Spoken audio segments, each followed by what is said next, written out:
दोस्तों कल पूरा देश सन्न रह गया जब पता चला कि हरियाणा बेस्ड एक यूट्यूबर ज्योति को पकड़ा गया है जिन पर पाकिस्तान के लिए जासूसी के आरोप लगे हैं। कहा जा रहा है कि वो पाकिस्तान को हमारी जानकारियां बेच रही थी, भारत के बारे में सेंसिटिव इंफॉर्मेशन वो पड़ोसी मुल्क तक पहुंचा रही थी। साथ ही कहा जा रहा है कि वो एक पाकिस्तानी इंटेलिजेंस ऑपरेटिव ऑफिसर के साथ रिलेशनशिप में भी थी, कई बार पाकिस्तान भी जा चुकी थी। ये भी कहा जा रहा है कि वो इंडियन लोकेशन के बारे में इनसे सेंसिटिव इंफॉर्मेशन शेयर कर रही थी।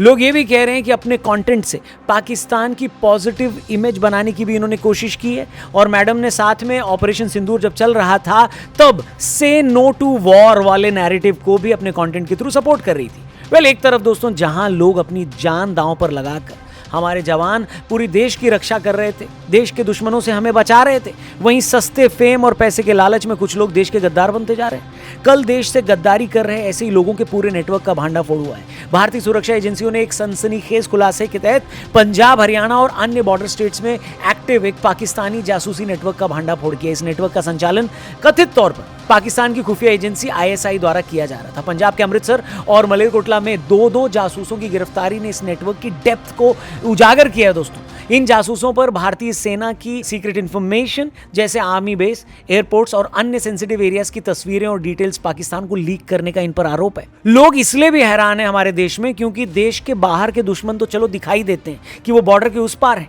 लेकिन देश के अंदर बैठा दुश्मन ज्यादा खतरनाक है क्योंकि वो दिखाई नहीं देता। समझ में नहीं आता कि वो है कौन, हमारे अगल बगल ही होते हैं लेकिन हम पहचान नहीं पाते।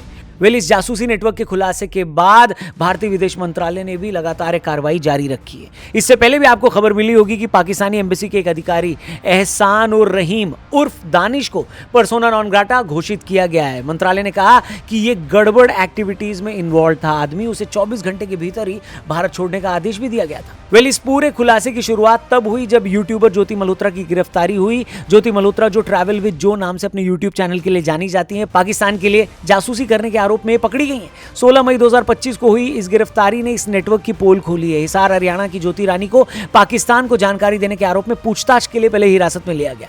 रिपोर्ट्स के अनुसार उन्होंने दिल्ली में पाकिस्तानी अधिकारी दानिश से मुलाकात की, पाकिस्तान भी 2 बार गई। बाद में पता चला कि उनके मोबाइल फोन और लैपटॉप में ऐसी चीजें मिली हैं जिसके बाद उन्हें 5 दिन की पुलिस रिमांड पर भी लिया गया। आगे जांच चल रही है। पुलिस ने यह भी खुलासा किया कि ज्योति पाकिस्तानी नागरिकों के साथ लगातार कांटेक्ट में थी। ज्योति के अलावा और भी लोगों को गिरफ्तार किया गया है। 24 साल के नौमान इलाही को भी पकड़ा गया है पाकिस्तान के लिए जासूसी करने के आरोप में। कहा गया है कि अपने भाई के अकाउंट में पैसे डिपॉजिट करवाता था इंपॉर्टेंट इंफॉर्मेशन के बदले में। इसके अलावा देवेंद्र सिंह ढिल्लों 25 साल के इस स्टूडेंट को भी पकड़ा गया है कैथल से, जिसने बाद में यह कन्फेस किया क्वेश्चनिंग के दौरान कि वो पाकिस्तान गया था करतारपुर कॉरिडोर के थ्रू नवंबर में लास्ट ईयर, और वो सेंसिटिव इंफॉर्मेशन लगातार ISI से शेयर कर रहा था। सोचकर देखिए कितना खतरनाक है, सोच के कितना डरावना लगता है।